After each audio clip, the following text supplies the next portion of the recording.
Hey everyone, as promised, I got a long story for you, and first of all, I want to apologize as I want to say hi, and I also want to say hello to the people over at Chameleon. Thank you so much. I love the glass. It's my go-to glass as far as cold brew coffee is concerned. Thank you so much. I appreciate you guys with the love. See what's going on, and really, I you know, I'm glad that you guys are here. I'm glad that everything's going so well, and I'm glad that everyone, as I'm just making sure that this. Give me 1 second. Make sure that everyone just knows.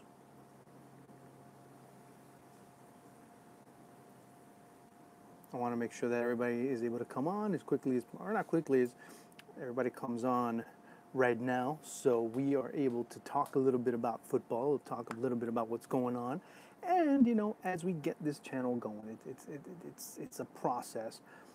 Um, want to make sure that everyone is on the same page as far as is concerned. I'll probably try some different types of things here, and see if I can do 8 millimeter. That probably work a little bit also, but overall, it's going to be pretty much an open forum, and I'll repeat it again as time goes by. It'll be an open forum. I want people to ask as many questions as possible. I want as many people to be able to have their questions answered as quickly as possible, as best as possible. So, whenever you guys want to join in, more than happy. It's a process. We're just growing. We're getting started because I really, as I mentioned before in previous entries, I really want to give you a mix of different things. Maybe sit down and talk to you guys, sit down and have more of an intimate conversation, if you will. Be able to do more of informal reports, different things like that. Kind of mix it up instead of just having me just do this all the time or do one thing consistently. Have a few different types of content surrounded around a particular theme. So to me, I think that that's the most important thing going into this project. So overall, look, um, I wanted to talk about a couple of things. First of all, the first thing I didn't want to talk about was Champions League, and to me, I think Real Madrid's got it. Now, I might be crazy, I might be ridiculous, I might be, over the top by saying that. Maybe not so much, but what I really want to point out is the fact that this is a team, and I remember talking to Keith Kostian the other day, and he was, he's telling me everything that Bayern Munich has done, and he's right. He's totally correct in that aspect. But there's one thing that Bayern does not have. This Bayern does not have. If you would have been able to talk to me about that 5, 6, 7 years ago, it would have probably been different because that Madrid side and that Bayern side had different types of mentalities. That Madrid side back in the late in the era of Ronaldinho, and then even going into the early ages of Messi, really didn't have that mentality, that killer instinct, that killer aspect of their play that really was taking them to another level. Instead, you saw them falter in certain stages, and that's really their biggest, I don't know, their biggest shortcoming. I mean, there's really no other way to put it. If you start looking at it from that perspective, that Madrid side was always coming short because they just didn't have what it took to really be able to take that next jump. And to me, I think that's the biggest problem that they had. That's one of the biggest issues. Again, I'll be asking this. I'll be offering questions. I'll be offering all types of discussion points that you want to be able to point out. I'd be more than happy to make that point. And again, like this, I love it. I think it's tremendous, and I really enjoy that these guys from Chameleon offered me this. It's tremendous. I love it. And oh, here, guys from Austin, Texas. Just there you go. See that? But yeah. So going back to that, Bayern did everything they could, but they just could not finish. And when you leave a team like Madrid that capable, that able to be able to score a goal at any moment, that's a recipe for disaster. Madrid, this Madrid side, you have to score one, you score a second. You have to score a second, you score a third as you hear the train coming right by. You score a third, fourth, and so on and so forth.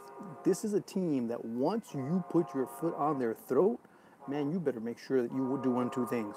Either have them pretty much vanquished, you break their neck, or you just suffocate them, and you cannot let go. You got to keep going. Because if you give them an inch, they are going to be able to take that and much more. That's just how much of a pedigree that this team has. As again the train coming by. Enjoy. Mind you, that's pretty far away where you're hearing that from. But anyway, going back to what I was saying, Madrid is a team that you have to vanquish. I mean, you cannot let that team really go in any way, shape, or form, and expect them to just plop and die. They're not going to. That's not their DNA anymore. That is not the way that these teams play anymore. They're not the team that's just going to back down. They're going to keep going. They're going to try and find a way as best as possible to make things as complicated as possible for you. And that's pretty much what happened. Liverpool just looked great. The problem is that they took their foot off the accelerator at the end, and Roma took advantage yet again. And will it be or will it be the same situation that they faced against Barcelona? Probably not, because if you look, Liverpool played much better against Roma than Barcelona did in that first leg. Let's talk about the first leg, and let's not get too carried away as far as how things have progressed. Liverpool played a much better match, and you start to see especially how Salah and even out wide with Mane, how both of them were able to play out wide and really fill in the spaces that were being created by Roma when they were pushing up, especially down the wings. That the 3-on-3s that they were creating, that the situations, the matchups that were being created on that side of the pitch when the long ball came, when you played a more direct vertical type of style that Liverpool does play compared to Barca, that complicates. And that's really what ended up happening. So overall, that's a major issue that you start to see with this Roma side going into the return leg. To me, it'll probably end up being Real Madrid-Liverpool. Real Madrid end up winning. Although, this Liverpool side, the way they've been playing recently, I mean, they could surprise people. But to me, they're facing a team with pedigree now. They're facing a team that really is going to be their biggest obstacle as of yet this season. You could talk about Man City all you want, and of course, they were able to pass that test with flying colors. So, I mean, Real Madrid, that's a different hill of beans, especially in the Champions League. Because for them, I mean, it's funny because I've mentioned it before and it's still quite relevant that this Real Madrid side, you put the Champions League theme on and they just totally click. I mean, that's when you start to see them at their best. No ifs, ands, or buts. Now, in the return leg, when they go to Madrid, will we be seeing this same Madrid side, or will we be seeing the Madrid side that faced Juventus and almost ended up going into extra time? That'll be the big question. What else should we talk about? Well, MLS. We can talk about that and what happened in the CONCACAF Champions League final. I got a lot of questions about that. And number one, has the gap diminished? Yes and no. And where we need to look at is to kind of segment it a little bit when it comes to the teams that we're talking about. If there is a team in MLS that's looking at things much differently than everyone else, it's Toronto. People might say, well, yeah, but Seattle this, but the New York Red Bulls that. That's true. But to an extent, for Toronto, winning a league or winning a Champions League is something that is their main objective. That is what they want to do. That is what they're looking for. That is what they want. So overall, that's where you start to look at it from that perspective. For Seattle, okay, fine, we didn't win that, we'll go and win the league. But for Toronto, this was one of their main objectives. So that's when you start looking at it from that perspective. When you look at what Toronto has done as an organization, how they look to set themselves up, that again is something that's important. What Greg Vanney's been able to do is nothing, short of incredible. So again, that is what I see as far as Toronto's concerned. Now you start to break it down into different tiers. That's when you start to see the problem. the difference between the Toronto FCs, I mean, let's add Seattle and let's add New York, and I don't know whoever else you want to add. And then you have the second tier with the LAFCs, with the Atlantas, with the, I guess you can say, based on the past few years, the Portland Timbers, Sporting Kansas City. I guess you could add to that list.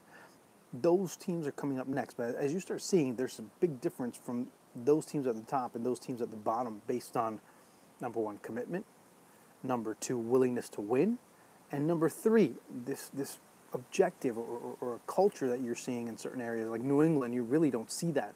Yes, they've gone to MLS Cup finals. Yes, they've been able to go and do some big things in the past. But as far as the past few years, say for that MLS Cup run that was done a few years ago by the Revolution, really not much of anything. Just a team that kind of mires in mediocrity, and they kind of dig it. With DC United, same thing. I mean, a great, glorious past, but the present and the recent past really had nothing to write home about. So when you start looking at those types of teams, you start looking at the San Jose's of the world. You start looking at the I'm thinking about some other teams, the Columbus and the situation they're going through. Really not going much. So is the gap getting closer or closing down between Mexican teams and MLS teams? It depends what team you're talking about, because now you're starting to see like a little bit of a stretch. Yeah, it is, but the difference is still there, and in some cases, there's certain teams that are receding back. And those, I forgot who had said it just yesterday, saying these teams pretty much, if you look at some of the MLS teams, they look more like Ascenso teams than Liga MX teams. And totally right. I forget who it is, and I wish I could give them credit for it, but I actually forgot who it was. I'll try and make a note of that later. I'm just glad to see that that's going on. I'm glad to see that's going on, and I'm glad to see that things are really growing in certain aspects in MLS. Some things definitely aren't. And what it does do, though, what it really does do is, as far as 2019 is concerned, it'll make the tournament so much more interesting and so much more compelling.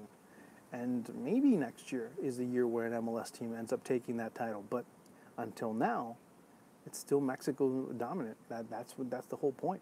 So anyways, guys, it's been a pleasure. Make sure that you kind of hang out, make sure you subscribe. You got to look down here in order to subscribe, and make sure that, all the videos that I'm going to be making from here on out, you get them in a timely manner. I'll see if I can also put in some interviews from the past to give you a better aspect of what I've been able to do, and add some more show notes and things of that nature onto here.